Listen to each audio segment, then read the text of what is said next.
Jenny, you're not gonna believe this. They're big, beautiful, talking frog monsters. Call in the troops.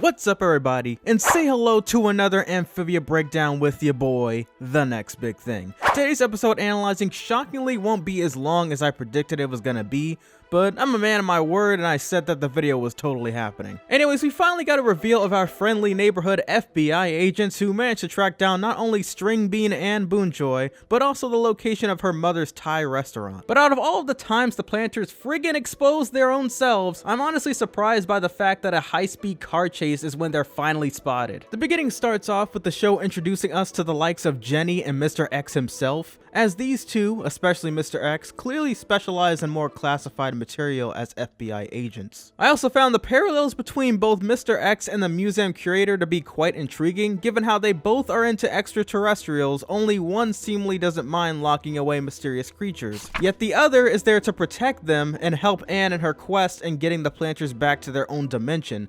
Plus, the curator uses her authority as a curator for good, while the other, as head for the FBI, doesn't exactly do that. A small detail is that the ice cream truck is another thing that may or may not be in correlation to Anne taking a look at the many varieties of flavors she thinks she can have inside of her nightmare, only to find out that she's only been hoodwinked instead. But then again, I'm sure that it was actually a warning back in season 2 implying that King Andreas was soon to deceive Anne and the rest into giving him the Calamity Box. So the two agents make their way to Miss Boonchoy's Thai restaurant after a quick Google search of some food chains near their location, due to them not having any real food sticking inside of an ice cream truck that never actually sells ice cream. Mr. X not only immediately is able to make Miss Boonchoy extremely nervous, while also reminding us that this is definitely Anne's mother.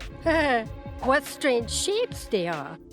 The what now? But Jenny is able to instantly find out Anne's coordinates, as she's on her way to the movie so that the planters can attempt to relax and enjoy a flick for a day without having to run every 15 minutes of their life. But nope.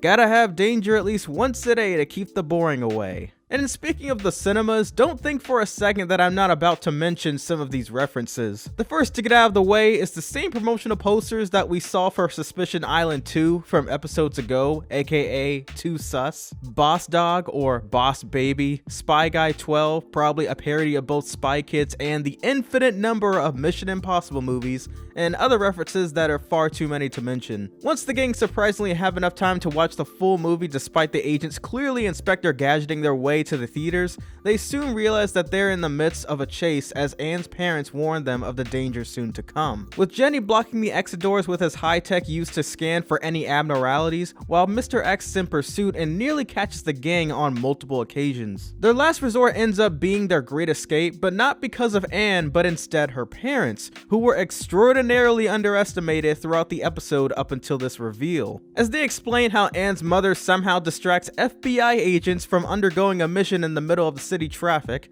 which by the way is totally believable, no plot holes there. Mr. Boonchoy then travels his way to the pet shop to use real frogs as decoys to take the planters places, soon making his way back to the cinemas alongside with Miss B in order to cut off the electricity, ending in them both rescuing everyone during the power outage, making Mr. X and Jenny seem delusional, much like how Mr. Crocker from Fairly Odd Parents must have felt when he started trying to prove to the world that fairies existed.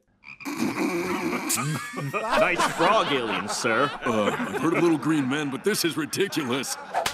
And in a comedic way, Anne displays just how much she misjudges her own parents and how she once again fails at the same exact thing, which is of Anne struggling with constantly burdening herself with responsibilities and not once considering help from anyone because she doesn't want others in any danger, making her practically the exact opposite of an irresponsible person, fully aware of her decisions and what fate it might bring for her, versus allowing it potentially happening to people she cares for. And it's moments like these that remind us, the audience, that Anne is still just a teenager teenager of the age of 13 who gained mystic powers, lost her friends from another dimension, went through multiple traumatic experiences, and has months of unfinished schoolwork. But I digress. The next episode on the list is of Sprig and his happy Hoppy birthday, where Anne shows her Sasha side and makes certain that Sprig has the greatest birthday of his life. And we're also finally given the age of Sprig, with his birthday marking to be his 11th year of living, and neither did Anne know of how old he was, let alone the day of which he was born. But I guess they didn't exactly make time to do so after the whole Andreas betrayal incident. Plus, just as Hoppy and the rest explain, they tend to celebrate their birthday much more differently than how they do on Earth. But at the same time, it sounded more like a spoiled child meets a more mature 11-year-old kid type of thing, since their motto was more about appreciating and reflecting on the life you've been given thus far and respecting elders, while Anne's perspective was more about getting whatever you want for a full day because you were born on this same particular date years ago. But Anne goes full-on clingy best friend mode, kinda much like Sasha, only Sasha was clearly more selfish and reckless than Anne is during her craze. During the episode, there were a ton of background characters more than usual, which felt weird, but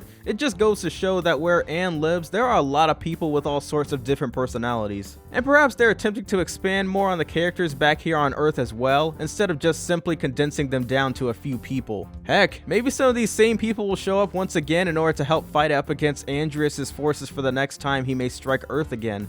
It's a stretch, but what theories these days aren't? The episode ends with Anne feeling as if she failed to amuse Sprig enough for his birthday after he reveals that it was still in his top 3 for best birthdays. But she's relieved to hear the fact that #1 spot is the day he was born, while the second will forever be the day both of his parents gave him his signature hat, which is totally reasonable given how his deceased parents are extremely near and dear to his heart. And so, besides the terrifying giant balloon clown that haunts my nightmares, that pretty much ends the episode. Now, one thing I found a bit strange was the title of the next episode, Spider Sprig. Since we witnessed within this episode Sprig using his tongue to extend onto the nearby buildings in order to cling onto something for the air balloon to rotate in a specific direction, and it's possible that he may use this ability in the very next episode in order to swing onto buildings with his tongue like your friendly neighborhood Batman. Yeah, that does it for this episode analyzing. Thank you all for your support once again. This has been TNBT again with another vid, and I will catch ya all in the next one. Peace!